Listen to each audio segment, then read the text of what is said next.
Hey y'all, what's up? This is episode 7, and you're now kicking it with Key.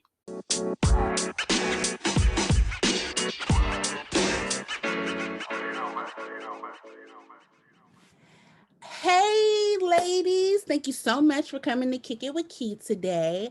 I have a topic that is so near and dear to my heart. I will share it after you all introduce yourselves.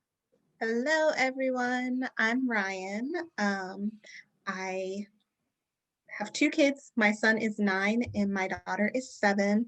I am a working mom and I'm here to kick it with Kiki. Hi, my name is Andrea. I am a paraeducator with Montgomery County Public Schools. I've been a paraeducator for going on, I believe, 12 years. And I work with children that have social and emotional disabilities. That can range from depression to schizophrenia. Like there's a whole umbrella of different disabilities within that. I also coach STEP and have my own program, and I also work with Eagles International Children, Youth, and Teens, where we support children ranging from 4 up until 18. Hey y'all, I'm Autumn. I'm Kiki's pretend cousin. I have 2 children, 13 almost, should be 13 in 2 weeks, and 10. Also an education researcher and founder of A Black Child Can, which is a nonprofit that supports my research and some programming stuff here in Texas. Thank you all so much for introducing yourselves. I'm so happy that you are here today. I really wanted to discuss ADD slash ADHD and the diagnosis and stigmas that come along with it. The reason why this topic is so near and dear to me, as I've stated in other episodes, is that my soon-to-be 10-year-old has been clinically diagnosed with ADD. And as of lately, I resumed behavioral therapy for him. And now I'm wondering, does he really have ADD or is he just lazy? I'm confused now. For a little bit of a background, my child has tested into a magnet program. So he's in a Center for Enriched Studies school, which means it's only a select population who's offered this exam to test into this program, and it's only for 4th and 5th graders in elementary school. So in 3rd grade, he took a test, he passed the test, he now goes to a different school. So I brought each of you on here because you each have different perspectives and deal with this situation or have researched this situation. I mean, not situation, I'm sorry. Have researched this topic. It's not a situation. And I'm just trying to have an open dialogue conversation with you all. So anyone feel like they want to kick off their perspective, or do you want me to? I just want to start by challenging you to not think that maybe he's lazy. Like maybe that's not, because it could be that he's not challenged. Or my favorite example from this month, because I just put out this 28 Days of Black History curriculum, and Huey Newton was one of the folks that I highlighted. Huey Newton graduated from high school and couldn't read and thought he was stupid, and then somehow made it to college, taught himself how to read, and realized that he just never saw himself in any of the material ever, right? So he just never was interested because he couldn't relate. I testified at a school board meeting the other day where they were trying to ban a book, and I was like, I know that you guys understand it's important for children to see themselves because one of your standards is text to self connection. And how do you want these children to be able to make text to self connections when they don't ever see themselves, and the stuff that you give them like denies who they know themselves to be, right? Like it denies their history, it denies their experience. So I would challenge you to maybe not project lazy onto him. Maybe he's lazy, I don't know. But maybe it's something else too. Maybe it's that he just can't relate to what he's being taught, or he's not interested in things that like if your first understanding of math is not grounded in the fact of how it relates to your daily life, right? For me, I was bad in geometry. And so somebody was like, aren't you a Laker fan? Phil Jackson runs a triangle offense. Boom, let's do it like this. And I was like, oh, yeah, right? So if people can't figure out how to help you see yourself and your interest in the material, then the way you're going to learn is affected. I think that's a good point, Autumn. I think sometimes, especially, so like I said, I have two kids, and before they went into public school, they went to Montessori school. And when they were in Montessori school, the conversation of ADD and ADHD never came up, not once. Because in Montessori, the setting is so different. Like, you're laying on the ground, you're working on a mat, you're picking what you're working on. In the teacher, the class sizes are super small, the teacher is working with you one-on-one, it's just different. And in Montessori school, we never had a problem with any of the issues that teachers brought to my attention in public school, where they're expected to sit at a desk, where they're expected to learn this style, and you need to do your math answer this way. So although I myself have ADD, both my kids have been diagnosed one way or the other, ADHD or ADD. I think that sometimes it's also a learning style or a learning preference that could be all the difference in how your child's learning or how they're acting in school. I was fortunate enough last year with my son to have an amazing teacher who at first was like, he lays over in his chair, or he doesn't sit in his chair essentially. But then she realized he was paying attention. That was his way of focusing. Whereas other teachers in the past have been like, he's not sitting in his chair, he has bad behavior, this is a problem. But everybody learns different. Even us as adults learn different. So I think that that's also something to take in consideration, is maybe, just maybe, how public school is outlined isn't for how your child learns best. Mhm. And I'll just add to that, just from the classroom standpoint, I agree with Ryan. Um, a lot of times teachers are taught, or they were raised in a way, whereas as you sit in your seat, you face forward, you pay attention, you do what I tell you to do, and the teachers are not meeting them when they are where they're at. They're not building relationships to know what it is to take to teach that child. So the one child that may be visual, there may be another child that's something totally different. So I know in our program we have bouncy chairs. Um, we have open areas in the back part of the room if they need to stand up, if they need fidget spinners, if they need putty. We offer all of those things as long as they're not being disruptive. If you're being disruptive, then we'll have to take it from you and you'll have to sit in a regular chair, or you'll just have to figure it out while you're sitting there. But once the kids realize, okay, well, they offer something to help me get over whatever the anxiety and the certain things that I'm going through, then they do the right things with whatever they have. So as long as they're not disrupting anybody, we allow it. If they need a break, take your break and come back. Um, and 9 times out of 10, they are listening. They're paying attention. It's just people are so used to you to things a certain way in this box that they're recognizing they're not meeting our kids where they're at. They're trying to get the kids to come where they are, and they don't learn that way. So what, as an educator, to question the other teachers are, what are you doing to change that? What are you doing to meet them where they are? Versus sending an email home every day, they're laying down, they're doing whatever. Okay, they have their head down, but are they listening? Is it bothering anybody for them to have their head down? So those are things that people really need to look at when they are teaching. And yeah. I most definitely agree with that because Roland doesn't really make good eye contact. So you know how you kind of feel like people have to be looking at you directly to feel as though you are listening and comprehending. But Roland can just be playing a game, laying on the floor, very relaxed, and I can give him several instructions, and I'm like, "What did I say?" And he's able to be like, "You just told me to do this, this, this, this, and this. Okay, I'm gonna do it." But I'm like, "Oh, here I am." Like, no, you need to look at me so I can know that you're paying attention. And it's like, but he can still hear me, and that's what happens at school as well. I will say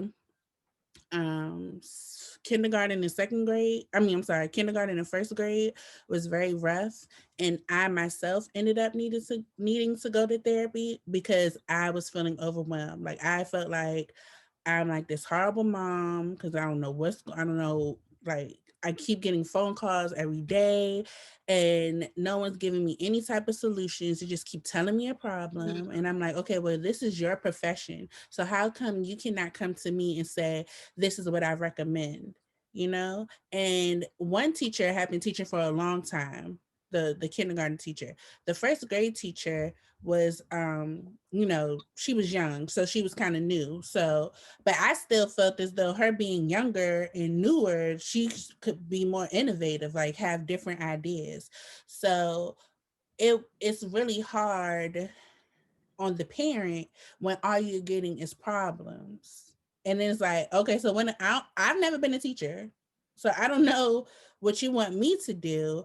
Like we could brainstorm together, but you just kept coming. I'm just getting problem after problem. We have been referred to um, the crisis center because, unbeknownst to us, Roland was not using the bathroom like normal, regularly.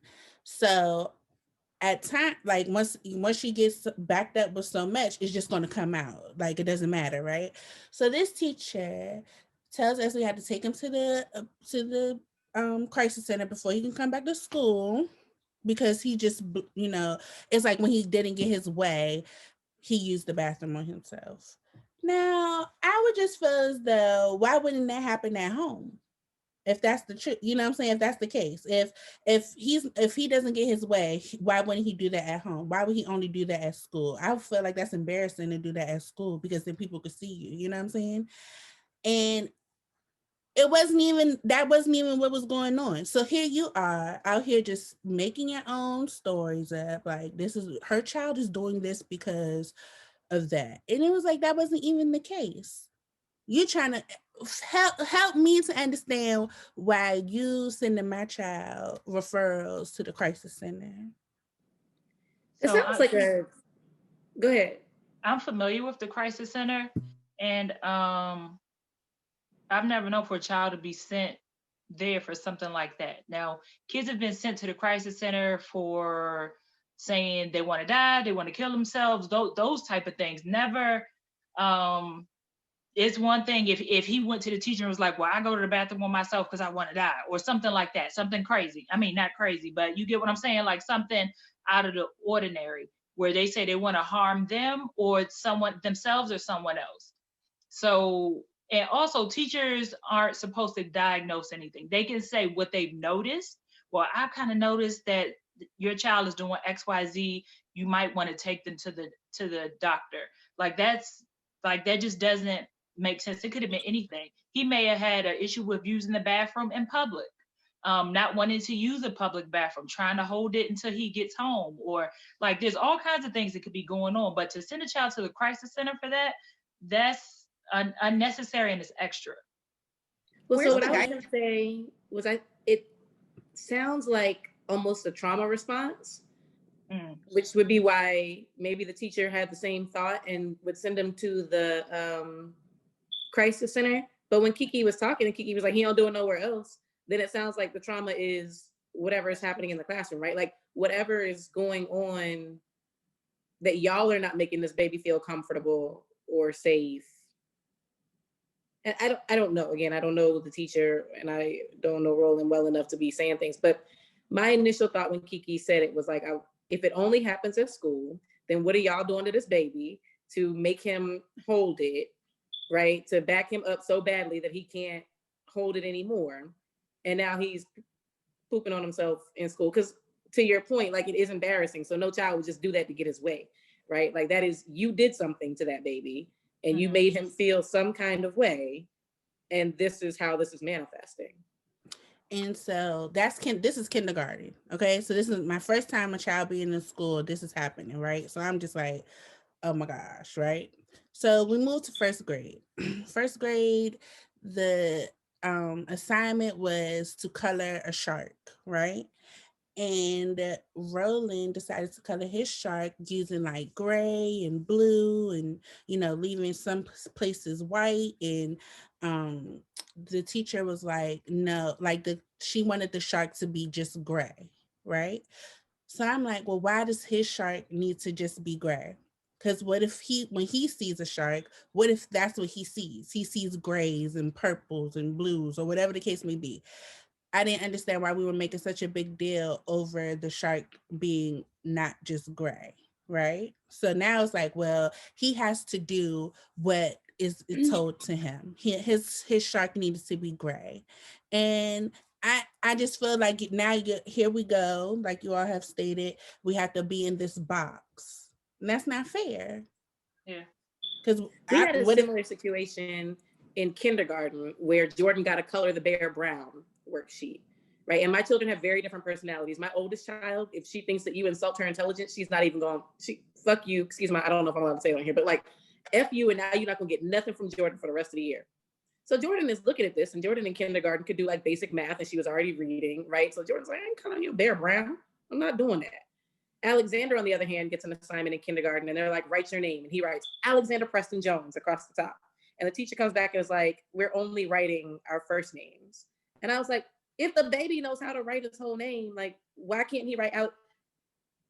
I'm not doing this with you, teacher, lady. Like, we gonna throw the whole book at you.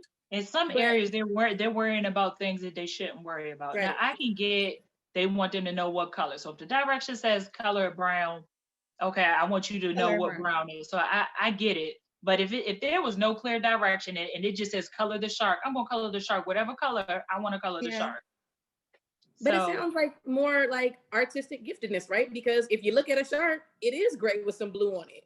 So why can't Roland color the shark the way that he knows the shark? I mean, one of the things that I talk about a lot is this idea that public school is set up for Black children and poor children to comply, right? Like it's more about discipline than it is about learning.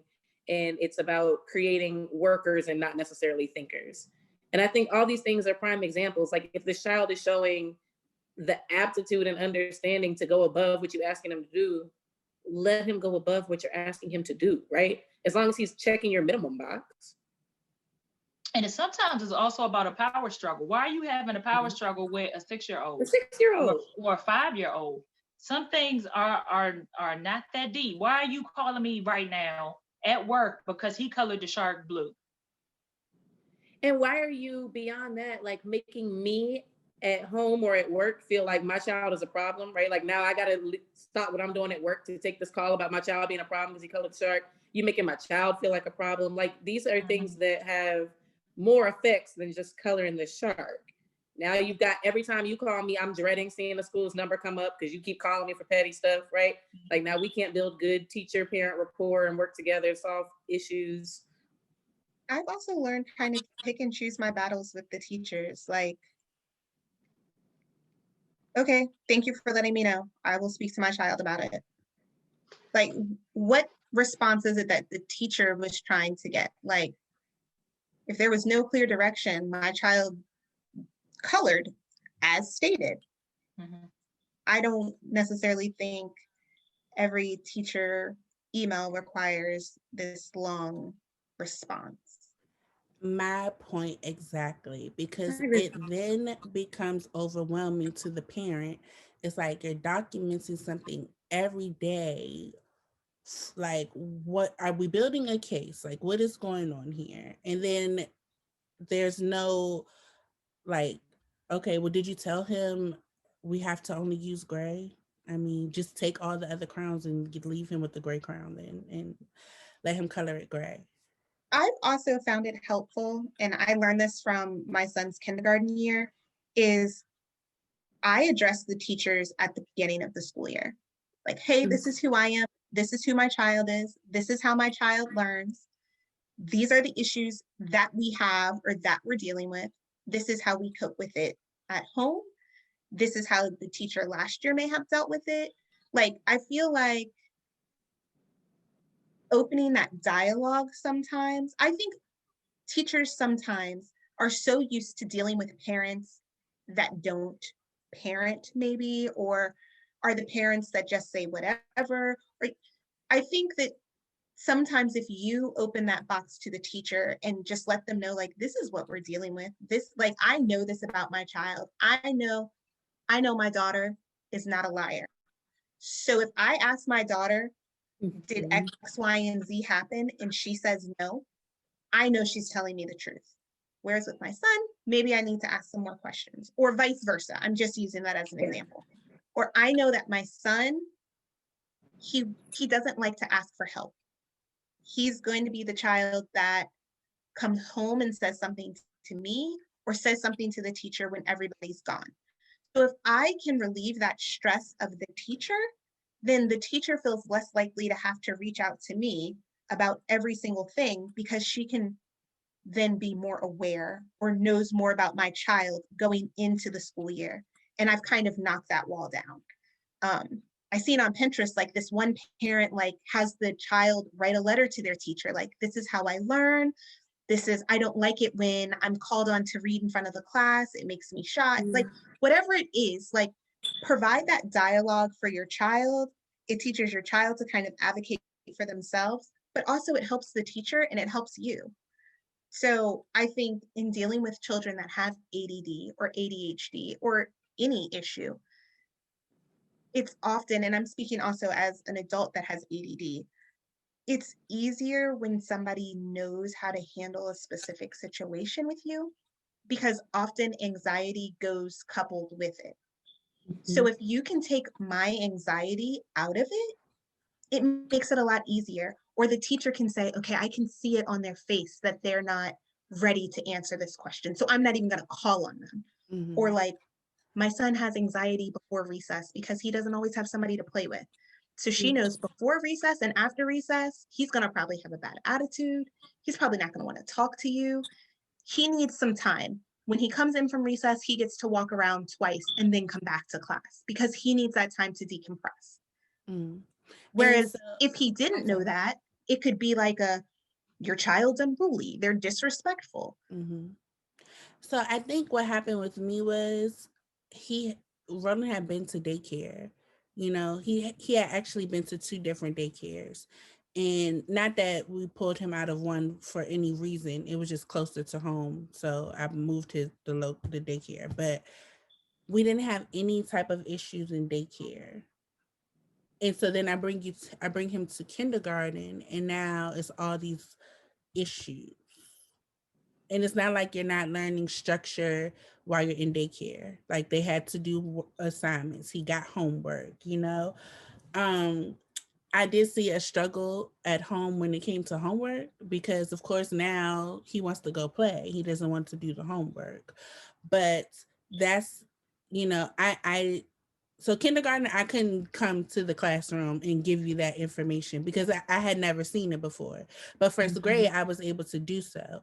But when it kind of starts to feel like you're being nitpicked on, there was an incident where I can't remember all the details, right? Because it was a couple years ago. But Roland basically said that he wanted to blow the school up. Okay. And it was because he was frustrated. I think they were asking too much of him. He's overwhelmed. He's like, I just want to blow the school up. Okay, so now, okay, I feel you. We need to go to the crisis center because I don't want him to blow up the school. Like, can he literally blow up the school? I mean, not that I know of at this moment. You know what I'm saying? He's only in the first grade, like 6, 7 years old. But that is a credible threat because stuff does happen at school. So we can act on this, right? So now Delonte came in here to use the bathroom. Like, we don't have another bathroom. I don't know. Could y'all hear the toilet getting flushed? Okay, sorry. I'll delete this part out. That's why I stopped. All right. So now we have this issue. Now we uh get the diagnosis of him having ADD, right? And then that's when I was told that he had to inherit it from one of his parents. So I'm like, oh, must have been his daddy. I'm like, it ain't me, right? And then I start to learn more about it. And I'm like, oh, that does, like, though, that sounds like me. This is maybe he did get it from me. I do find myself I cannot stay on task. Like, I could start one thing and then I stop and then I go start another thing. This is what, you know, ADD behaviors are. So I remember speaking to his godfather when I was like, yeah, they're trying to say, Ronan has ADD. And it was like, don't let them put that on no paper. Like, we do not want that diagnosis. So I'm like, well, like, why we don't like the diagnosis? What's wrong with us? What's wrong with the diagnosis? I'm asking. So for us, we had, I'm going to tell a 2-generation story. When my ex-husband and I first got together, and I've known him since we were in high school, so I know that he came up with this diagnosis, right?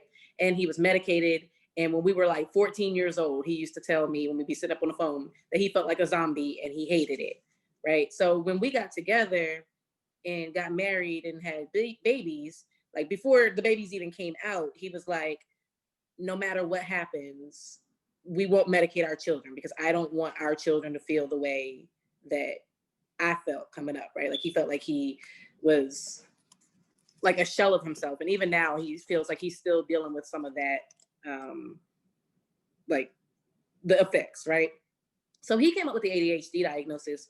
I shared with y'all before we started that when I was little, I probably would have gotten an ADHD diagnosis if, because the doctors told my mom that I was retarded and would have never learned anything because I couldn't focus on anything long enough to learn anything they said. My mom left when I was a little girl. She couldn't like tell anybody at school that. And so I ended up getting a gifted and talented diagnosis. So when we had these kids, and we came up, Preston and I came up like with the same stuff, right? Like I used to wear hoodies so that I could string my headphones up and have music in one ear. And I had hair, I've always had hair that's covered it because I can't focus if there's not something else going on. This was before putty and fidget spinners and all that stuff. But like for me, I needed music if I was going to hear anything this teacher was saying. And for Preston, he had his own stuff. But like we talked about it coming up, right? So fast forward, we end up with these kids. And then I started doing research professionally. And I learned that gifted, so again, before our kids even like get where we would be in a place where we'd be diagnosing, right? I learned that what we call hyperactivity in some kids is actually psychomotor overexcitability in other kids. And it's the exact same thing.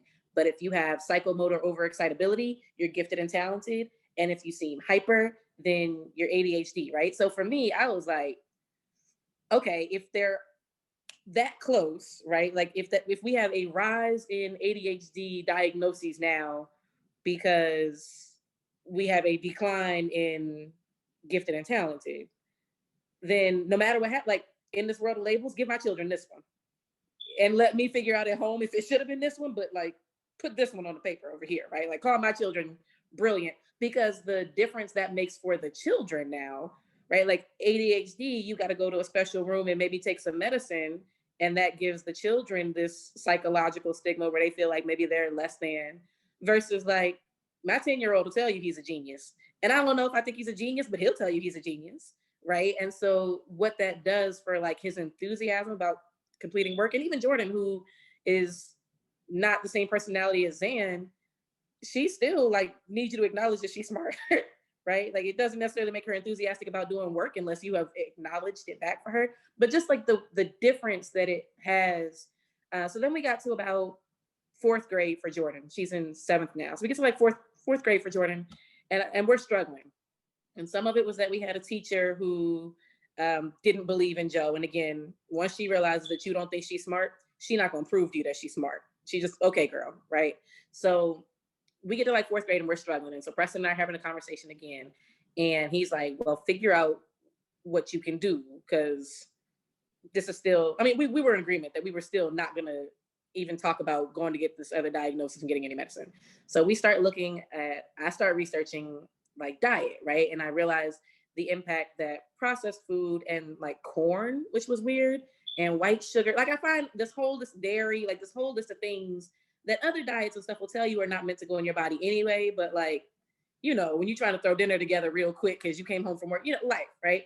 So I'm like, let me just see if I cut dairy if we cut out corn, which I still don't understand why corn is an issue, if we like cut out processed food and we go all organic, right? And now I'm clowning myself because I'm like, I am not a Whole Foods mom. Like, who about to go buy all these organic whatever, right?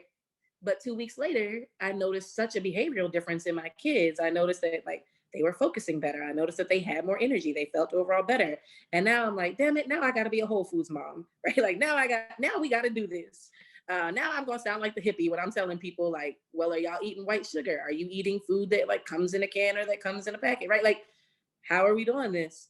But the dietary things made so much difference. And the kids kept the gifted label, right? So they kept performing in school and they kept believing that they could do it and they never felt like, and now Jordan and I will joke about, because sometimes she'll come and she'll say, Mommy, I can't focus. And I'll be like, baby, me neither, ADHD brain. Or she'll be like, what did you just tell me to do? Right? Like, and so we'll joke about it among ourselves in the house, but like never, ever, ever will we put it on paper in school. And it's something that like, I'll talk to them about how I struggle. I try to talk to my kids about like what I go through so that they can, you know, in everything, right? So even in dating, I got this 13-year-old, I want her to tell me things. And I don't tell her grown-up details, but I tell her enough to make her want to come to me. So, you know, I'll be like, yep, I'm feeling deficient in that way today too, right? Like, we gonna get through it. But I think that you need to acknowledge it for yourself. But for us, we were so against the stigma because of the way that Preston felt like it played out for him, that we still, like, I'm still like in this world of labels, don't you give my children that one.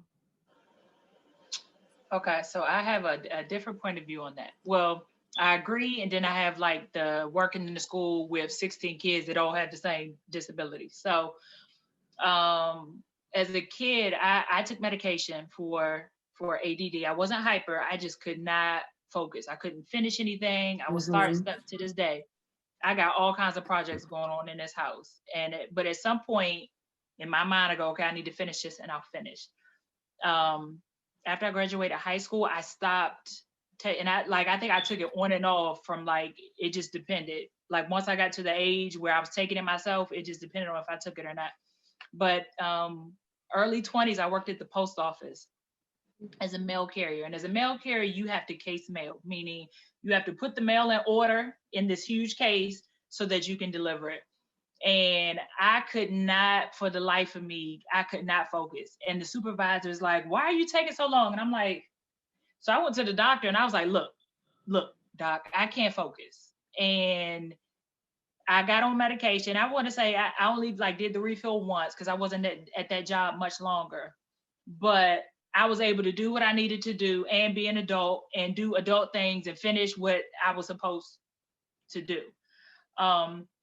And I didn't have that zombie effect, even as a kid. But there's so many different medications now. Back then, I think there was just Ritalin, okay? Now there's so many different things that you can take. I don't even know the names of all of them. But so if one's not working, okay, let's try this. Let's see what works. Because I have kids that go, I have no appetite. I can't sleep, like you said, feeling like a zombie. But I think the eye opener for me was when my mom was moving out of her apartment and I found a manila folder that had my IEP in it.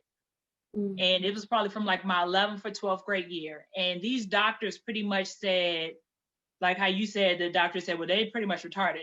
But they didn't use the term retarded, but it pretty much said, this child will not be successful in anything that she aspires to do. And I'm proof that that's not true. I teach kids, I work with kids. I've been doing it for over 20 years. Seeing kids graduate, seeing kids have kids, become lawyers, doctors, all of these things I've seen kids do. And this is from a person being taught by a person that they said would never be successful. So I was on paper. So when Kiki said that the Godfather or whatever said, don't get it on paper. Honestly, on paper, it doesn't mean anything other than you're getting extra support at school. Now, if it like following you to adulthood, it doesn't, because if you graduate high school and you have straight A's and a 4.0, that IEP doesn't mean anything unless you need support. And if you're in college, they will give you that support that you need, because every school has some type of programs for kids with disabilities. Just because you have a disability doesn't mean you won't go to college and be successful. What I found in the program that I work in is, for the most part, African-American dads are the ones that are saying, I don't want my kid on that medication. I don't want da-da-da-da-da. But at the same time, your child cannot control themselves. So there's different levels of it. I've seen kids that lay on the ground and scoot down the hallway on their back like they're swimming, that cuss you out, that do flips, that run out the building and run down the street. There's all different, you know what I'm saying, all different types. But then you have that parent that are saying, I don't want my kid on that medication. But then it's different if you start it when they're younger and when they're older. When they're older, they kind of have a choice. If you start it when they're younger, then they kind of get in the habit of, hey, this really helps me. Versus when you're older going, I'm not taking that. I don't want to take that. So then that's kind of a battle. And then you have parents that don't put them on it. And now their kids are adults and they cannot function. So I've seen it from both ends. Working in the school, I can tell when the child has not had their medication today. And I'll ask, did you have medicine today? And they go, no, I forgot. And sometimes they take the medicine at home, or you can tell when the medicine wears off at a certain time. Like, so, or, and then we have kids that take the medication and they're not in a special education program. So just because you take medication doesn't necessarily mean you got to go in the hallway with the kids. It's all in the same class, and they switch classes together and do everything together, because that's how people look at it. I'm in a special education program, and like we have kids that are in our program, but then they have mainstream classes. So we have kids that are just in our program and get the supports just in our program, and then we have kids that go out into the school and have classes with everybody else, and they are successful. But guess what? They needed that medication, and they don't necessarily have to take classes with us, but if they need support, it's there. So they may go to a mainstream class and they get a little antsy and they go, can I go back to my program? And they can come back to us and get the support that they need. Now, I can only speak for my school and my program and how we work, because I believe my program is dope. Our kids get straight A's. Our kids get A's and B's because we care about the well-being of children. I can't say that for other schools, because we have, oh, I hate that. Sorry. We have, can you hear that? Somebody's taking a shower upstairs. Okay, they cut it off. Sorry, Kiki. We have, that made me forget what I was saying. You guys have kids get straight A's and B's. We have kids that get straight A's and B's. But that's because we're meeting them where they are. We offer services. If they can't learn, they can go across the hall and talk to a therapist. We have all of these people in our program. And it's nothing wrong, because let's say I don't take medication now, but guess what? I go to therapy. Everybody needs something. Just because you're getting a little bit of help doesn't mean you're any less or dumb than anybody else. I have a niece and nephew, when they were in, I don't know if it was elementary or middle, they were struggling in school. My sister did get them services in special education. And they took medication. Within maybe 2 years, they no longer needed those services. So just because you go in a special education program doesn't mean you have to stay in there. You can say, I rescind my services, and we no longer need those special education services from the school. So even if you try it and you decide this isn't for your child, you can withdraw them, but then you can't get those services. So my niece and nephew were taken out of those programs, and they were both honor roll students. My niece just graduated with a degree in biology, and my nephew's a firefighter. So not to say, like, people are like, oh, like it's the end of the world, don't give them that label. But really, it only is, to me, it's not a label. It's support where it's needed, if it's needed. But that just depends on every child, because they're different. So that's just my opinion on that. So my story is a little different. So I wasn't diagnosed with ADD till I was an adult. But as a child, I was diagnosed as the bad kid, the troubled kid. I had depression. I had a whole host of things that I was diagnosed with because I wasn't hyperactive. I was good at school, but I might not have turned in assignments, or I talked back, or I was skipping school because my anxiety was so out of control. Like, nobody knew I was asking school, and nobody was smart enough to ask me why I was skipping school. I was skipping school because I was bad. And then as an adult, I finally got a doctor that was like, this isn't you. Like, talk to me. And then talking to her and her asking me the right questions, she was like, you have none of these things. You have AD. And I finally found a medication, because like all these medications they had me on when I was a kid didn't help me. I felt like a zombie. I was sleeping all the time. Like, I had other issues from the medication. But then I got a new medication that helped me focus. Like, now I have like sticky notes everywhere because I don't medicate every day. Like, I can look at my schedule and be like, oh, today is a day I really need to focus, or I really need to be on my A game. So I'm going to take my medicine today. For the most part, I use sticky notes, or Kiki and everybody laughs at me because I literally have a 5-year planner, because I need to have things written down. I need to plan. Like, that is who I am. So in having my kids, both of them present in very different ways. My daughter is super talkative. She just speaks out. She just blurts out. She will be sitting down and she'll just stand up all of a sudden and then sit back down. Like, completely differently presents than how my son presents, which is more typical. But anybody that has done any research will tell you girls present completely different than boys, with ADD and ADHD. So for me and my ex-husband, who also has ADD, we at the beginning were both very anti-medication. Like, there's no way we're medicating our kids. But unfortunately, different than you, Autumn, changing the diet didn't help. Like, we've seen little changes, but both the kids have a hard time sleeping at night, or they sleep and they can't stay asleep, or just other things that just our diet didn't help. And we're pretty health conscious people. Um, but we do find that low dose of medication does help. And also teaching the kids to speak up and advocate for themselves has helped too. Like, if you need to write something down, write it down. If you need somebody to repeat something, repeat something. So I'm not against medication. Um, I do think that it can help kind of, if you can get your head clear enough to figure out the best way to help yourself off medicine, I think that sometimes that can be helpful. Like, it took me finding a medication that worked for me to find a system that works off of medication that I don't need to medicate every day.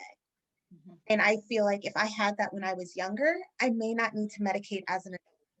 But because I didn't, I'm still need my medicine on days. So I think every situation's different, and sometimes medication may be a good route in the interim till you really figure out, is it something else? Is it maybe they're not being challenged enough in school, or maybe this school or this program isn't the best fit for them, or Right. maybe it's something else. Maybe it's not the ADHD, but until you can get that under control, it's kind of hard to figure out anything else, because this issue is there. And being able to be on medicine and like my thoughts be clear and not like 20,000 thoughts at one time made it easier for me to communicate how I feel or why I feel that way.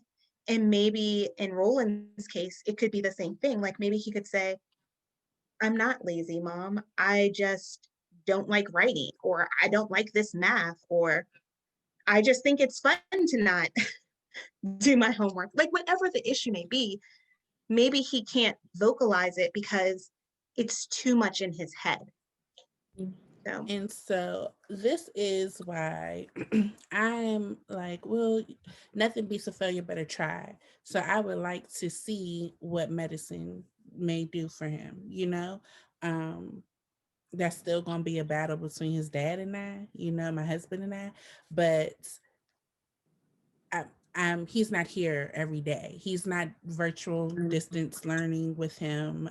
I am. So I need, and I see things and I'm like, oh, like maybe this it is a lot for him. Um, he's like And a whiz when it comes to math. And the teacher's like, okay, but you have to show me you have to show your work. And Roland's like, why do I need to show you the work? Is that the answer or not? And I'm like, okay, but how did you get to the answer? He's like, I don't know. I just know it. And I'm like, but we need to know how you know it. You know, like what steps did you take to get to this answer? Because you could just be guessing. And he's like, I'm not guessing. That's the that's the answer. And I'm like, but you We go gotta for show that. you And gotta has show that your shown work. in testing, Kiki? Yes. Yes. So when So, he's taking the map mhm, testing, he gets the because it's what it's like you could be below grade level, on grade level, mhm. above grade level. He's been above. Like And the teacher, oh, go ahead. the teacher said that she she's not concerned that he's not learning because he passes the test, but he does Mhm, not want to do the work to he'll just take the test. You get what I'm saying? So mhm. that's where I'm like, is this lazy? That's why I'm saying like, is he being lazy? I'm trying to think I if know he there's a I don't doesn't name. like like to that. write. I'm I trying know to he think if doesn't there's like a to write. name for it where you could just look at numbers and just know it, but you don't necessarily know how to work the problem out. You just No I way. know it. swear there is a name for it, but I was having a similar issue, and the teacher was saying that a lot of the kids, because they're virtual, have figured out how to use the calculator. So teachers just Mm, want to make sure that kids actually understand versus they've learned how to use a calculator. Was he doing mm. this before virtual, Kiki? Yeah, he doesn't like to. He doesn't like to write at all. He doesn't like to And write. see, with me growing up, Sound like I Jordan. like to write and read, but math, I was definitely below level. And even as an adult, I struggled, like big struggle. Algebra, all of that, don't give it to me. I can count, I can do the basics, and I can count money. But that just was not my thing. My brain will not process it. And if it does, it's like I'm like her with the notes. I'm like, okay, I really need to, like, it's a whole different level of trying to focus. I'm at school now and I'm avoiding taking math, like dreading it because I don't want to waste my money. Um, but what I want to say, Kiki, about the medication is it doesn't hurt to try it. And if it's not for you, it's just not, it's not for him. Um, it's not like you put him on it and it's just the end all and he's just on it forever. And Um, that's what I'm saying. yeah. We could try it out. And if it's like he doesn't like the way he feel, or we don't like the way he's acting while on it, like it's a totally different thing. It's not that Roland is hyper, because he's not. Mm-hmm. He's my loner. He's Mhm. completely opposite of me, where I can go and make friends in 0.2 seconds. Roland is like, back up. Why are you here? I'd rather stay home, read a book. He because he loves to read books, and I'm not talking about just like comic books. Like he reads Harry Potter, like it's chapter books. It's not just like So it's just like certain things that they're requesting of him. I'm like, you have to know how to do this though. Even if you don't like something, you still have to be able to do it. And this is why I feel like maybe if we try this medicine, maybe the thoughts in his mind can just, relax, and then he can Mm-hmm. write a story and not have so many different things. Because it's like, stay on topic, boy. What are you talking about? We talking about space, and now you're talking about dinosaurs. Like, come on. How does space and dinosaurs correlate with one another? In Leave it our to mind, him. it does. Right. I was gonna say, leave it to him. He will make it make sense somehow. But I feel But like as that's long as he not can make it make me. sense, like let him do that. So we go through that a lot too, where even me, like when I was in school, I did really well on tests and really well on papers, no matter the subject, right? So homework, like maybe, maybe I was gonna do it this weekend, maybe I wasn't, because the average is I was gonna end up with an A in the class whether I did this homework or not, right? Until Gary Arnett figured out that that's what I was doing, and I got punished for 92% A's, and I was like, "What do you mean it's still an A?" He's like, "But look at all these zeros," and I'm like, "Homework is 10%. I still got an A, right?" So we go through this, but now it's flipped where they have de-emphasized tests and papers. So Jordan, who has the exact same personality, will bring home a C, and like now I'm losing my shit because what you mean you brought home a C? And she's like, and I'm like, listen, I understand. I didn't like doing homework either, but you got to play the game. And I'm not going to sit here and lie to you and tell you that this assignment is important. but the game is important, and you not bringing C's in my house is important, right? Like, so I mean, I just talk to him like that. I'm like, look, I agree with you that your teacher is a duck. You still got to bring home A's because you still got to live in this house, right? Like, but Jordan's what, 16, you said? How old is Jordan's she? 13. 13. I think it's easier to have that conversation with a 13-year-old than a 9-year-old. Well, we've been having that conversation because third grade was okay, but fourth and fifth grade was rough for Jordan. Like, I have decided there's also puberty in there. We in Zan's in fifth grade now, and I've decided I actually just don't like children between 8 and 10. Like, period. Like, I just don't like you. And when you get 11, we can reconcile. But like right now, like, I love you, but like I don't like anything about who you are right now at this age. But we've always had those types of conversations. Like I said, fifth grade for Jordy was our absolute worst year. Like, I was just like, fifth grade is rough. Fifth grade was rough. Every parent I talk to says that.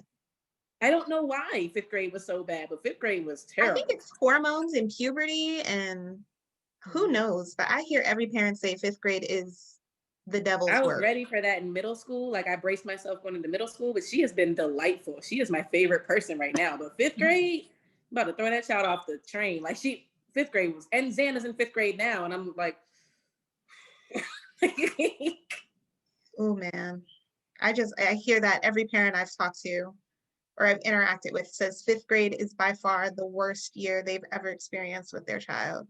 I don't know why it was that bad, but it was really good in fifth grade. It was middle school that, like, I was still playing with Barbies in fifth grade. I remember in fifth grade, my teacher, so we moved away the end of fourth grade, and then we came back in fifth grade, and the teacher kept moving my seat because no matter where he put me, I would talk to people. He told my mama that I could make a deaf person talk. So it didn't matter where he put me. So I ended up sitting next to him, and I would talk to him. Girl, in fifth grade, Jordan used to do dumb stuff like, her teacher called me one day and was like, we were having a read aloud lesson, and I needed just to get baseline understanding from the students that the sky was blue. So I was like, we all know the sky is blue, right? Everybody says yes. Jordan says, actually, what if the sky is not blue? What if the sky is indigo? Or what if it's just a reflection from the ocean that reflects up and the sky has no color? He was like, your daughter dragged us for 30 minutes off task. Now the class who had agreed the sky was blue, now we actually debating whether the sky is blue, and I don't know what to do with that. Debate team right there. Like, yeah, you're right. And then Jordan would come home and I'm like, Joe, she'd be like, I know the sky is blue. And so why did you do that? Why did all of that happen? She's like, oh, just wanted to see if I could get them to agree with me. Like, she would do stuff like that in fifth grade. Just you can't be mad at her for that. Right. She was just challenging the people. Girl, Andrea, what grades are you Oh, I work with 6th through 8th. Okay, so you're in middle school. Yeah. Okay. I just wanted to say, but in reality, it's like they're all a grade. They're 6th through 8th, but a lot of them are on the levels of 2nd or 3rd, 4th. Mm-hmm. They're like that. Some of them are that far behind when it comes to like test scores and certain things. A lot of them are behind. Some are on level in certain areas and some are not. But there are kids that do have alcohol fetal syndrome. They were adopted or had abusive parents, whatever the case is, like a lot.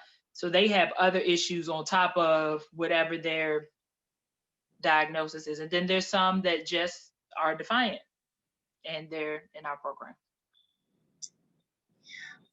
So. What? I want to ask you what district or county you're in, but I don't know if you want to say that on the thing. So you can Montgomery. You're Montgomery. Mm-hmm. I was going to backtrack to the medicine and just say, if the first medication you try, if you decide to go that route, doesn't work, don't give up on medicine altogether. Sometimes it takes 3 or 4 medicines, and you have to, each medication's different, of course, but there's a certain amount of time you have to take each medicine to see if it really works. To be in your system. Yeah. And we were also really good when we first introduced medication. We were really good with like coming home and researching it first, because sometimes doctors just tell you obviously like the obvious side effects, but sometimes you just do that extra research and you're like, after researching it, I don't think this is the best option. What other options do you have? But I'd say I think the first 2 or 3 medicines we tried just were not the right ones. And Autumn, do your children have trouble sleeping? No, but I keep thinking about this because I keep thinking about like, so I have a little brother who's 10 years younger than me, and we were raised very differently because, as you might imagine, you're a very different parent 10 years later after you've already made all your mistakes with the first one. And so my little brother also has ADHD, and he had it like, so for me, I would be on punishment if I brought home a 92% A, right? For Gary, he was allowed to bring home C's and D's because like he just wasn't good at school. And so they went the route to get the diagnosis for him to figure out like why he wasn't good at school. And my dad fought the medicine just like he did with me, but my stepmom had more say over my brother than she had with me. And so he ended up taking it and doing really well. I mean, he ended up going to finish his associate's degree, and so now we'll talk. And he doesn't really take his medicine now. He's struggling to like understand anxiety. That's his big thing. I mean, and he'll call me with it because I have bad anxiety too. And sometimes he'll be like, Autumn, I don't know who else to call, and I'm struggling. And he'll be in tears, right? And I don't know what to do for this 25-year-old baby. And I'm like, what is wrong? He's not 25. He's not 25. He's almost 25. But I'll be like, what? Like, I wish I could help you. And he's like, I don't want to take the medicine because, like, he'll be like, my dad made him feel weak, right? So he'll be like, I don't want you and dad to think I'm weak because I have to take the medicine. And so as I'm listening to y'all talk, I'm wondering what the influence of parenting is. Because in my house, like, maybe they wake up in the middle of the night. I don't know. They would never tell me because they would get in trouble for coming out the room to tell me that they were up at whatever hour, you know? So it is possible that I actually don't think so. I mean, bedtime in our house is 8:30 still, even though they old children. We've been lenient this year because everything's virtual, and I actually pulled them and they're fully homeschooling. So they can wake up at 10:30 and as long as they do their lessons for the day, I don't care what time they do them. But before the pandemic, it was still 8:30. They would go lay down, put all the devices. They don't have TVs in their room, so that's another thing. They don't have like the stimulation. They'd have to put any devices on my dresser before they went to bed. So I mean, like, I just took away so many options for them to do anything. And like I parent like my father, so they get punished for a lot of things. Like, I think that there's probably in my house things could easily go undetected because you would be punished for a thing that you might actually need help with, is what I'm thinking. Like I was, like my brother was or wasn't, right? So I think anyway, no, That makes but sense. they would get a whooping if they came out their rooms. Tell your brother that he's grown, and it don't matter what anybody thinks. If he needs what he needs to do what he needs to do for his mental health and stability. The difficulty is that my brother still lives at home with our parents, and my dad is a worse version of himself now than I knew him to be when I was growing up, but even than he was when he was raising my brother. So it's hard because he's still in the house with it. Yeah. And I mean, would your dad know if he takes the medication? Yeah, because he behaves differently. You can tell. But why wouldn't he want him to behave better? I could give you all the answers, but I mean, it really, it boils down to my dad just being my dad, right? Like, he's just, sometimes we acknowledge that our parents carry their own trauma from things that they project onto us. Definitely. And they might not ever work through their trauma, and it's our job to know that they're carrying it. But it's really hard for my baby brother who's still in the house to be able to take that step back. I mean, I've been gone since 2005, right? I've been gone for 16 years. So it's very hard for my brother who is still living in the house to take that step back and realize these are dad's issues, not your issues. It's hard when something's been like so ingrained in who you are. It's hard to unlearn that. You know, that takes some therapy. But in my household, I'd like to think we're very open. But I think it's really important to have the discussion of, I love you no less because you're on medicine. it doesn't make you any different. Actually, I'm very proud of you for being okay for taking medicine, because helping yourself, being strong enough to help yourself.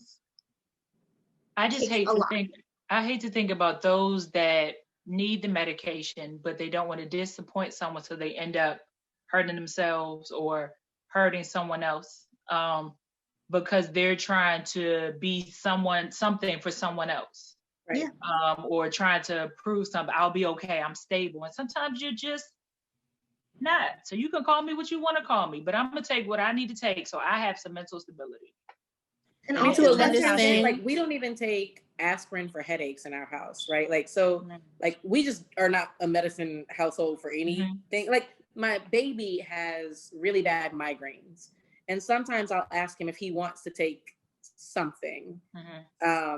And he and I both have allergies, and on bad days we take an allergy pill, but like we try to tough it out mostly. But like the culture in our house is like we just gonna try to tough it out, because that is the culture in the house that I grew up in. It was like we just gonna get through it. So there's several like whoa, I want to say, right?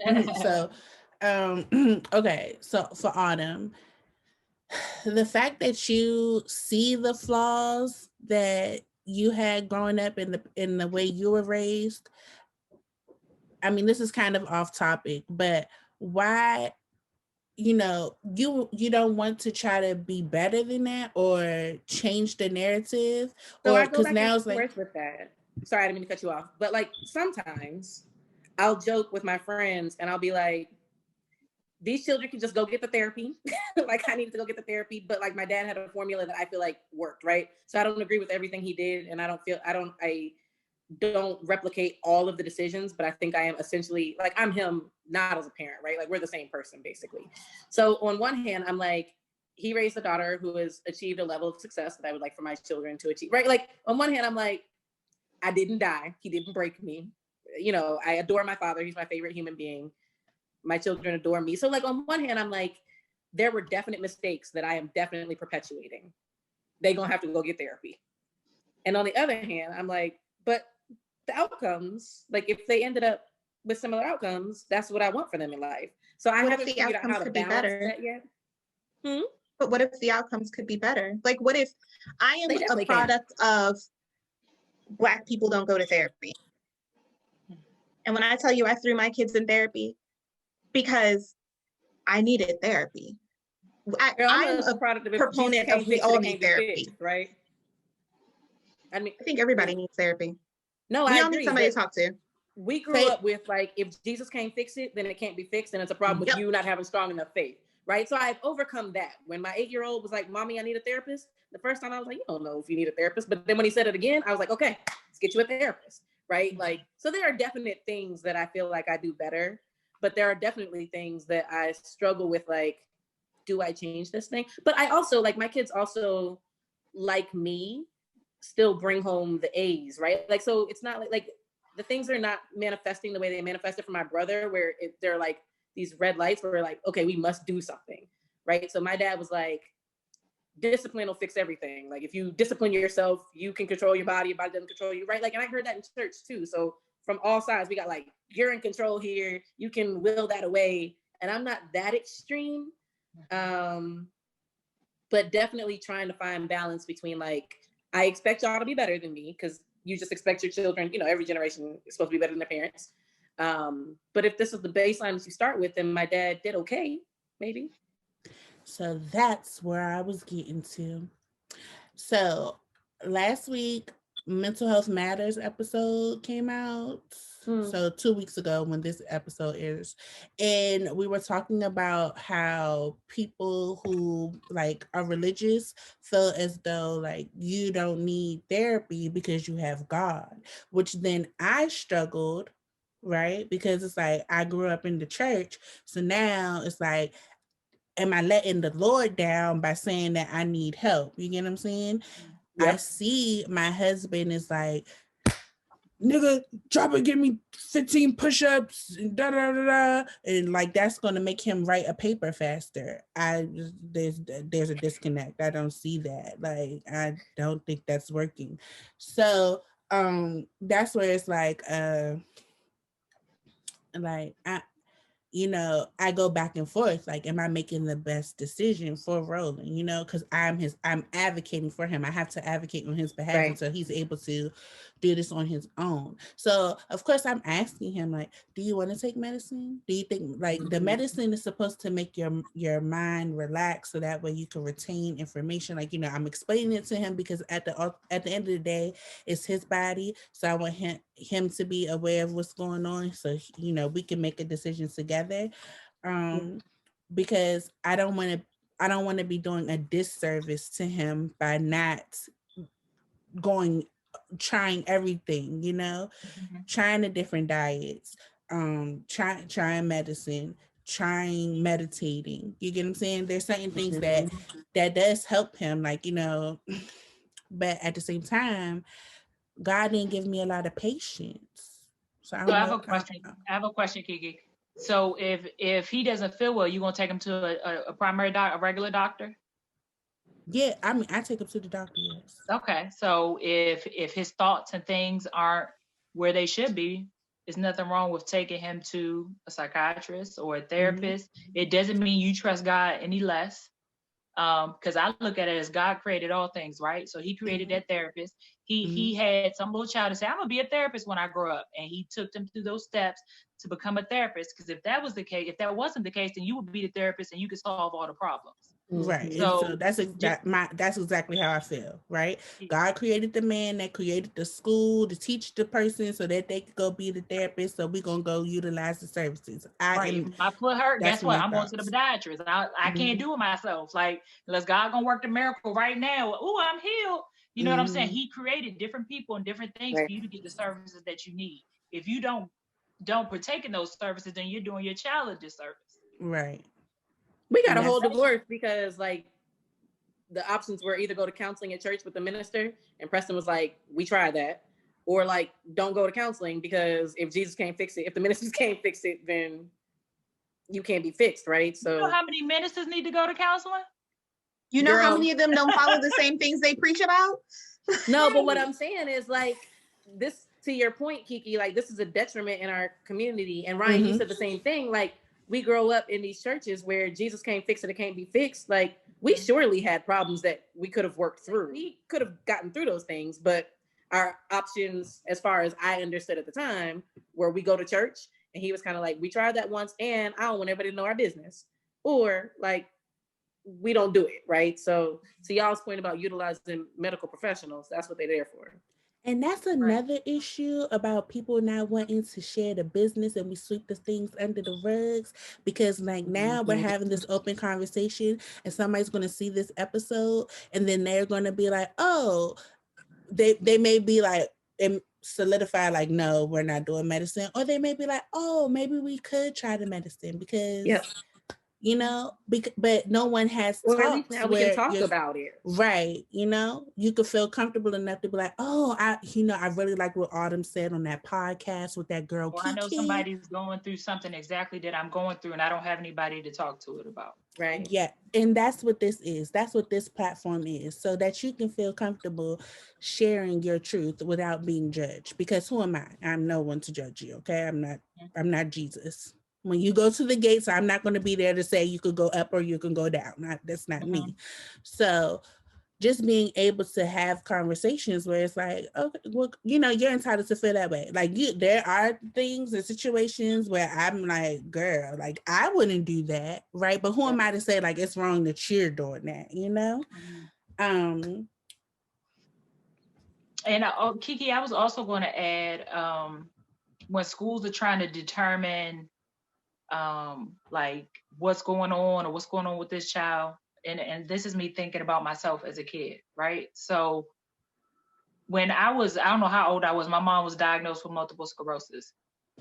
And from the time I was like 8 up until 2008, I took care of my mom. Now, with some assistance from home health aides or some family members, but to be that young, to be able to bathe someone, get them out of bed. My mom wasn't no small woman. Get them out of bed, do the hair, cook dinner, do all of those things. I was doing all of that, right? So, and still going to school. So you don't know what I'm going through, or you don't know what people are going through at home And then you're coming to school saying they can't function. Well, why do you think I can't function? Like, you think it's peaches and cream over here? You think, and not saying I have anything against my mom. I love my mom with everything that I have. Like, everything that I did, I wouldn't take it back. You know what I mean? Because she lived as long as she did, I feel like, because of me. So the fact that schools automatically think, well, they can't function, they can't do this, they can't do that. But have you looked at their home life? What's going on at home? Just traumatic events that have happened. There was one time from 7th to 8th grade, I lived with my sister. And that was the best that I ever did in school, ever. Like, I had never made honor roll. And I lived with her for a year, and I did really well. But I also didn't have that stress. I was able to run track. I was able to have friends and not have to go home early to make dinner or check in on someone. I was able to live a normal kid life.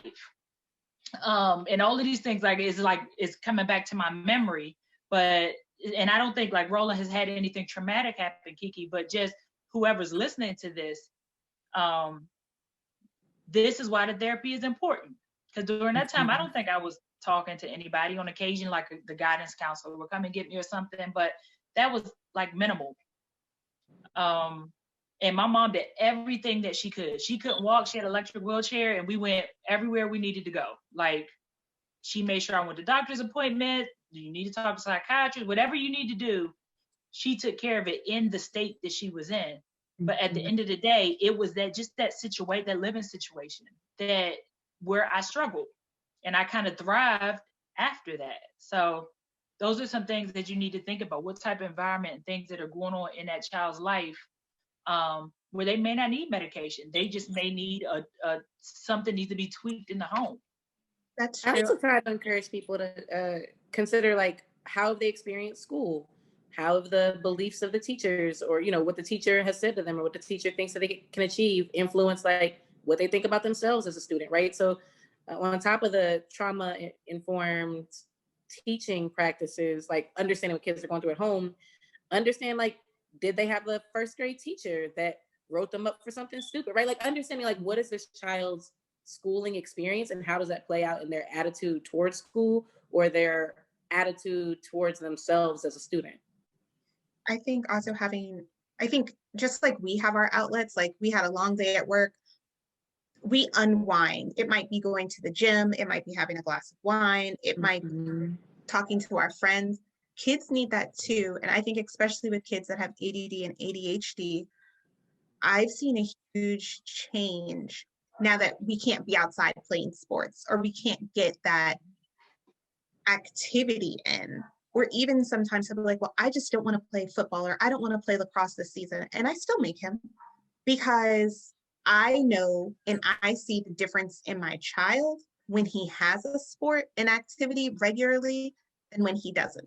So I say that to say, I think kids should be involved in decisions, but I think as the parent, it's like, we see this, you might not want to go to lacrosse practice today, but I know after lacrosse practice, you're happy, you're also sleepy, you sleep better, you have a better day at school the next day, you're proud of yourself because you went out on the field and assisted or scored. Like, it gives you so much more. So I think sometimes, obviously medication works, but I think that there's other things that also play in it, like having regular activities, or my son has a spot in the house that's his spot, that's his escape. That's where he can go when Braylon's in that spot, nobody bothers him. It's his space. So I think that sometimes making little changes, to Andrea's point, like in the house, can have a huge effect on how they are in school or how they focus on something, because they've had kind of like we had our glass of wine to unwind, and now we can deal with our kids or deal with our spouses or just go to work the next day. Like whatever it is, they need that too. And Oh, go ahead. I'm sorry. Go ahead. It's something you said that made me mad about the teacher. So question, the teacher always emails you about the things that he's doing wrong. When does she email you when he's doing right? So I would say the first grade teacher did try to give me like, I don't want to always contact you with negative. So today XYZ did happen and I was very proud of him. I cannot say the same for the kindergarten teacher. I'm really happy that Lyric had a different kindergarten teacher and I had a much better kindergarten experience. Lyric's first grade teacher, I think she's like for real. Like, especially during this pandemic, I just think teachers is the bomb.com. You know, the ones that actually show up and, you know, do their best. You get what I'm saying? Not the people who just there to collect the checks, but there are people who are really genuinely invested in your child's well-being and wanting them to be better. So I cannot say all teachers are negative Nancy's, you know, but at that point where we were in a relationship in first grade, I couldn't really, okay, you giving me a good report, but it's like, I don't really care. I'm ready for him to go to second grade. Like, I don't want to deal with you no more. When we got to second grade, he had a teacher that I once had. And her patience with him and the fact that she called his father. I am married. We live together. Why do you call me? Call his daddy. Right. You don't gotta call me. And You know, I gonna do think all that's that. important, Kiki, because for the teacher to always call you, right? And then my thing is the teacher thinking that the dad's not in the life because they Black? I don't know. But like a lot of times when you call, you always call the mom. Like you never, the dad is always the last resort for some reason for teachers. I think that's probably because moms fill out paperwork and we write our names first. No, girl. I started writing I write his name. Don't call me. Because you like when you call me, I'm not even taking in what you say. I'm just annoyed that you keep calling. That you get what I'm again. saying? The third grade teacher, she was a sweetheart too, right? And she would just send me an email and just say, but I was getting emails good or bad from the jump. It wasn't like I only hear from this teacher when it's bad and now she's trying to clean it up. So it's like, I'm not trying to say, like, it was like, yes, she did a lot for Roland. His teacher this year reached out to last year's teacher to say, how can I help Roland? Girl, now I gotta go out here and buy you an edible arrangement or something. You out here doing real work. You out here being an investigator. Real work. Yeah, I mean, for real. How many teachers do you know are reaching out to previous teachers to see how to help a child excel? Every teacher Braylon has had has done that. Well, amen. For maybe we need to move Upper County. Maybe we need to move Montgomery County. I'm Upper County, but I love their school. They are in a great school. I couldn't ask for anything more. What's your student demographics, Ryan? Why are you asking me questions I don't know the answer to? Because you know, I approach like half the conversation from a research standpoint because the research shows that the schools with whiter demographics get those types of teachers, right? Like they get better experiences because the parents are more likely to raise hell. With our parents, we're more likely to be like, I think we're a focus school. With our parents, we're more likely to be like,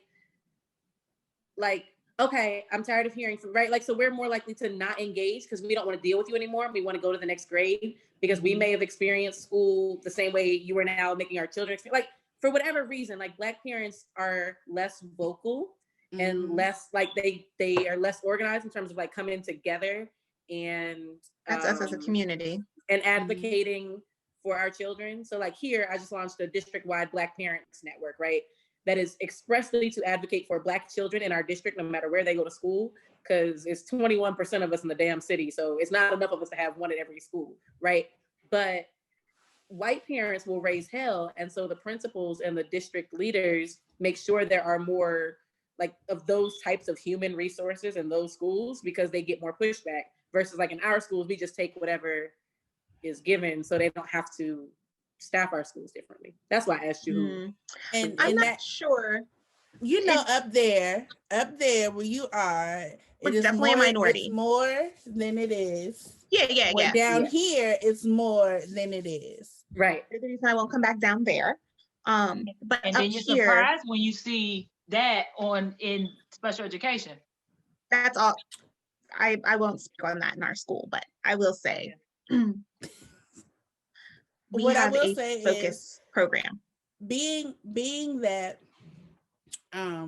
like if you talk to the assistant principal at Lyric School, because now Roland goes to a different school, they will be like, Mrs. Carroll is always present. She's on everything. She comes to everything. She's at the virtual meetings. That yes, I'm always there. And you know, at a period, it's like with Roland, I kind of felt like I was always the youngest mom in there. Now when Lyric came, you know, it's a little different. I'm not the youngest, but people be looking at you like, oh, you know, them young moms like that. And I really was. I mean, I was young, but I was 23 when I had Roland. Like I really wasn't like a teen mom, you know, and I get so sad because I'm like, y'all, you guys show up. You guys show these people that you care about your child.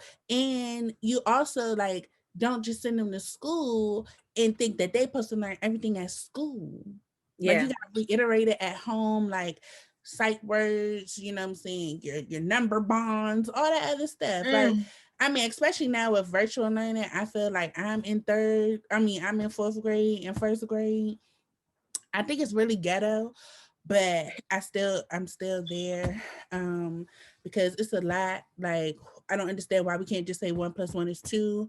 Why we gotta like Why we draw gotta 3 do all this extra circles stuff and put the I'm number with in you. the circle. Like I don't understand why we got like now you're making me trying to relearn how to count. And then it's like, damn, maybe I do need to relearn because I don't understand. No, I don't need to learn this way because the way we learned in the 90s was perfectly fine. It was fine. Okay. It was not broken. You know, the other thing that we started doing a couple of years ago is I give my kids the option to take one mental health day per semester, as long as their grades are good and they've got like, you know, they've been turning in their work or whatever. And you don't even have to have a reason. You can just wake up and be like, Mommy, I would like to use my mental health day today. And I'm like, all right, cool. And if I don't have a lot of meetings, like for Jordan, maybe we'll go to the nail salon, or for Zan, we'll go to the park. You know, like I will let them spend the day however they want to spend the day, and I'll make sure I stay with them. And they get one a semester, again, as long as grades. And one of my friends teased me so bad. He was like, these new kids, whatever, we ain't had no mental health day. Like we had to tough it out. I was like, yeah, and all of us are in therapy. All of us are in therapy. And now look at us, we use our vacation time. Well, I like that it gives them like control, right? Vacation time. They can decide what day they want to use. In addition to the holidays that are on the calendar, I'm really big on like, I don't like to feel like life is happening to me. So I don't want my children to feel like life is happening to them, right? Like I want them to have some agency, even though I got a lot of rules and a lot, like they don't have that much. We got a lot of rules over here, but like you can choose what day you're going to cash in your day. And if it's the second day of school, then you chose to cash it in on the second day of school. And if you wait till the end of the semester, like if you tack it on to it already 3 days, like however you want to do it, that is your day to figure out how you want to use it. You get another one next semester. And that has really, really helped because it's really helped them be able to come to me and be like, I just can't today. Right? Because we feel like that sometimes too. What if they say, does it roll over to the next semester? Can I combine them? No, you can't combine them. Use or lose. Use or lose. But this year in homeschool, we've been able to build in like I gave them their whole February curriculum at the beginning of the month.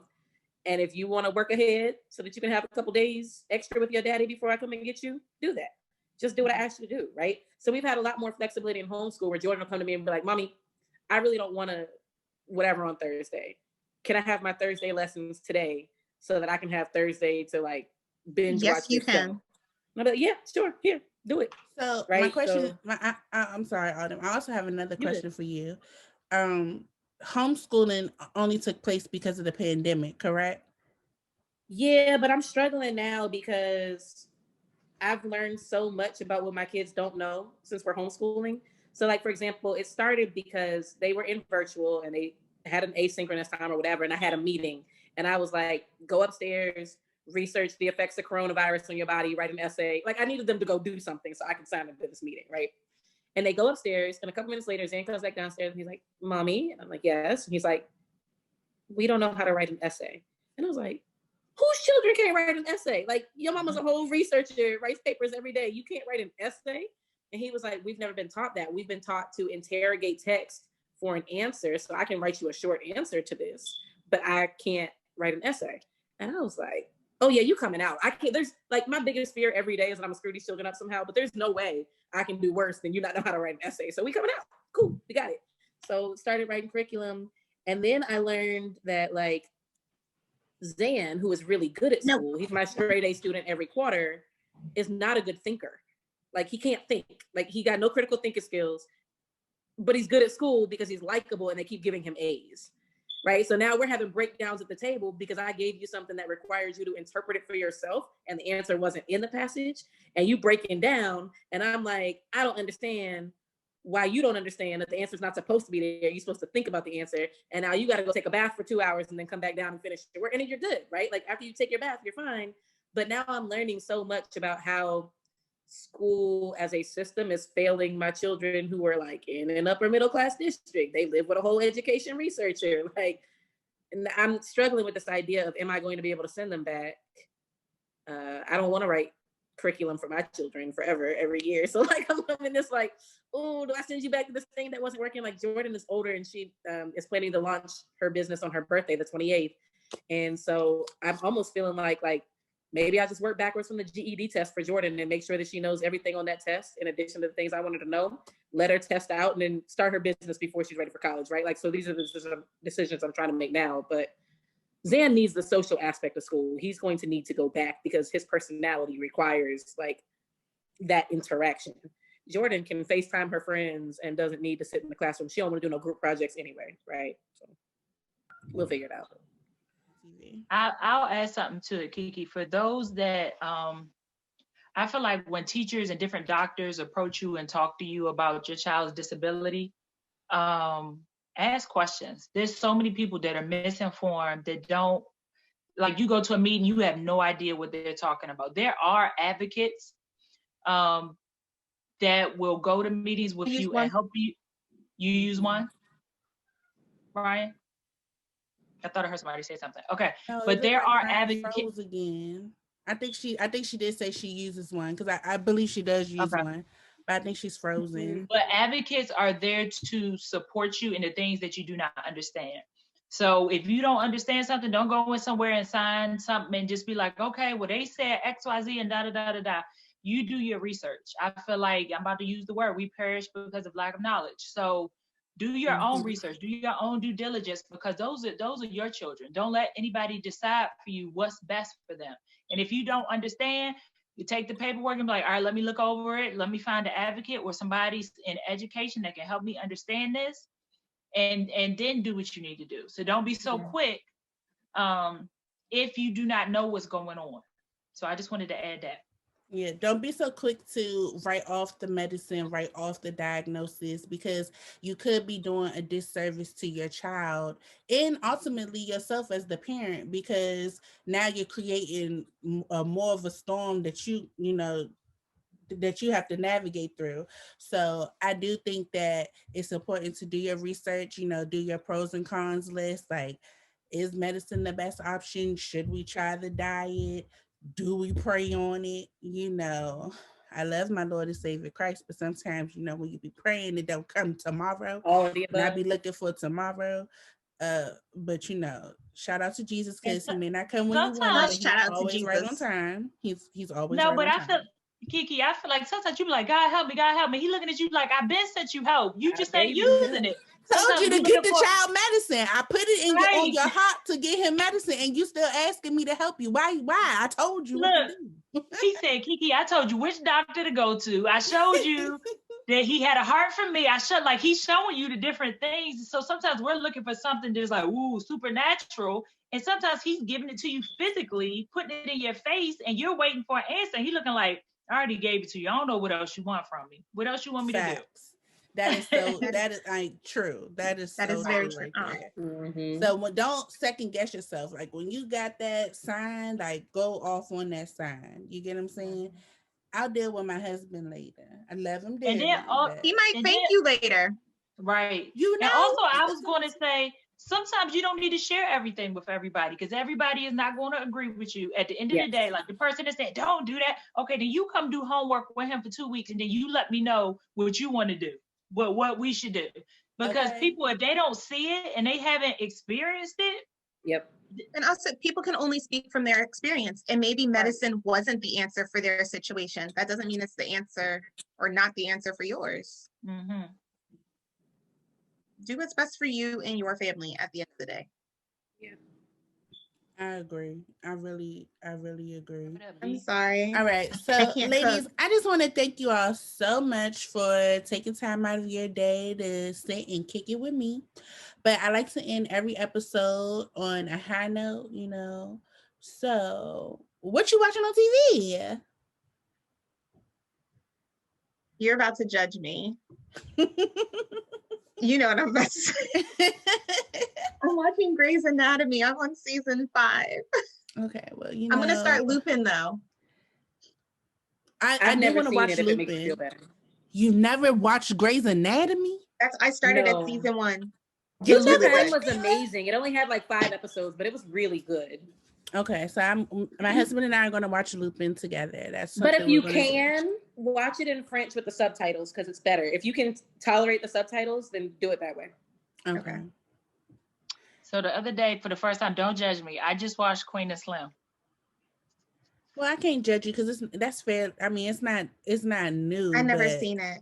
Definitely not new, but I just watched it yesterday. And wasn't you mad at the end? I was. I was mad. I'm like, really? I was mad. You did all this for this? Pissed. Oh, I hate. And I was like that motherfucking, like that nigga was. Ooh, he was grimy. Y'all could have done that shit in the opening scene, and I didn't have to sit through all this trauma for all these hours. Okay. I didn't see it. Okay, but based on what I want to see, I was gonna say we ain't tell you. We ain't tell you. I don't want to watch it because I don't like movies that at the end I'm like, I sat here for this. Don't do it. I still think it was a good movie. No, it was still good. I'll continue watching. It was Grey's still Anatomy. good. I don't understand. I don't understand how you two haven't watched Grey's Anatomy. Like, I mean, 17 seasons. I'm a doctor. What are you talking about? Well, I don't really watch much TV except for sports. So there's that. Like, I watch sports in the news. Sense. Right now, I'm trying to watch more TV. But like Jordan be like, Mommy, can we please watch 4 episodes of Black Lightning? Because it has been 3 months and you have not revisited this. And I'm trying to catch up on my show. And I'm like, okay, come on. So I'm watching like Your Honor right now. But I can only really keep up with one show at a time. Because... I've also been watching Zoe's Amazing Playlist. Don't judge me. Extraordinary Playlist. Extraordinary Playlist. Excuse me. Never heard of it. But I haven't seen the episode yet. I see the commercials and I'm like, oh, should I watch this? I like it. Because I watch a lot of TV. And you know, I didn't watch a lot of TV beforehand. But in 2015, I ain't had no job. And I started watching this show called Mistress on Hulu. And then it just ran from there. Like I just watched TV all the time. Like I'm addicted. I started watching The Blacklist. I had already Hulu got some good shows. Yeah, I had already watched Grey's Anatomy. So I had got caught up with that in 2012. Like I watched 7 seasons so I could be ready for season 8 back in 2012. And what was another show that The Walking Dead. I binge watched that, but I stopped watching it because like I don't know what's going on. I think they was just trying to prolong it. But shows that I'm watching right now is This Is Us, All Rise. All Rise is about a Black female judge. Okay, I need y'all to go watch and support that. Okay, what's it come on? Carmichael. It comes on CBS. That's the only downside because.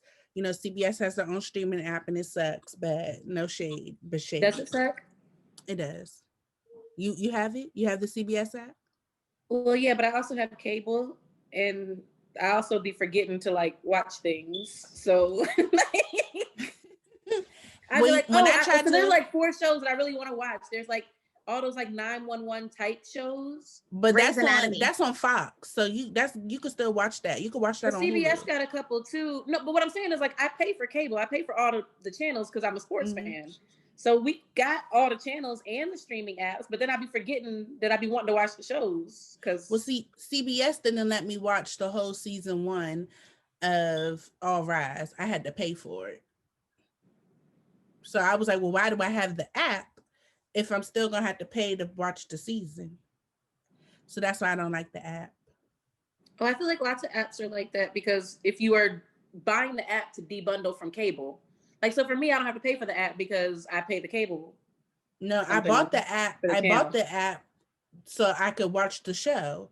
Yeah, but you gotta buy the subscription. Like, they still gotta get their money every month that they would have gotten from your cable bill. Yeah, but I have cable. And in addition, you have cable too. You have both. I bought the CBS or paid the subscription for CBS, and it did not allow me to watch the whole season. I thought you were saying you had it instead. Like, you know how people are like getting all the apps so they don't have to pay for cable anymore. No, I have cable. Call the cable company. That is very ghetto. Yeah. Yes, it was very ghetto. So I bought season 1, and now I've recorded to watch each episode for season 2. So it's on my DVR. But All Rise is a really good show, though. I really do like it.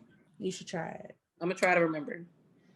But once again, you all, thank you. Thank you so much. Thanks for having us. A reminder to everyone who's watching and listening, okay? You need to stay 6 feet apart. You need to wear your mask. And you need to wash your hands, okay? Until next time, thanks for kicking it with Kia. Bye.